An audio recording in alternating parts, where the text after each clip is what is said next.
ब्रह्ममुरारिसुरार्चितलिङ्गं निर्मलभाषितशोभितलिङ्गम्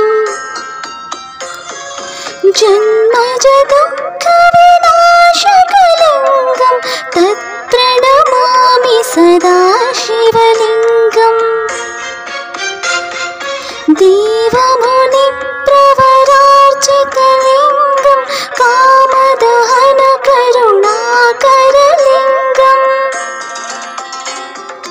रावणदर्पविनाशनलिङ्गं तत्प्रणमामि सदा शिवलिङ्गम्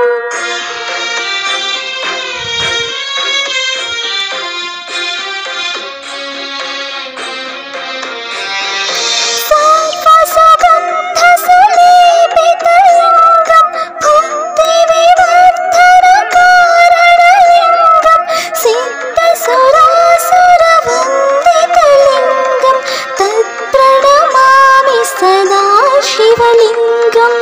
कनकमहामणिभूषितलिङ्गं फणिपतिवेष्टितशोभितलिङ्गम्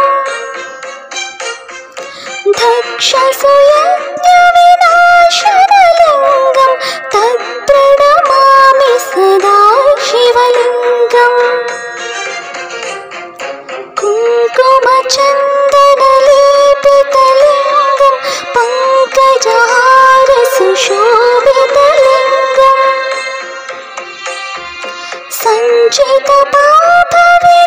सञ्चितपापविनाशनलिङ्गं तत्प्रणमामि सदा शिवलिङ्गम्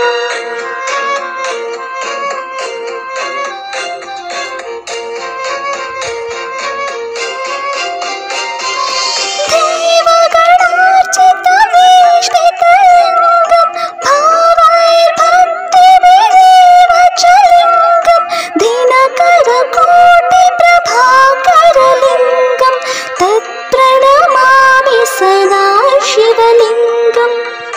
अष्टधलोपरिवेष्टितलिङ्गं सर्वसमुद्भवकारणलिङ्गम्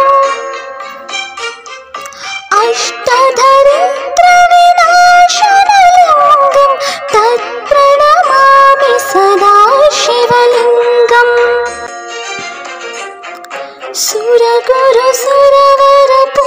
सुरगुरुसुरवरपूजितलिङ्गं सुरवनपुष्पसधार्जितलिङ्गम्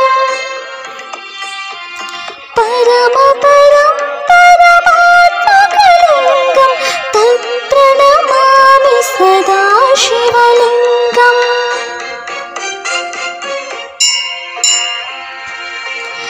लिङ्गाष्टकम् इदं पुण्यं यः पठे शिवसन्निधौ शिवलोकमवाप्नोति शिवेन सह मोदते।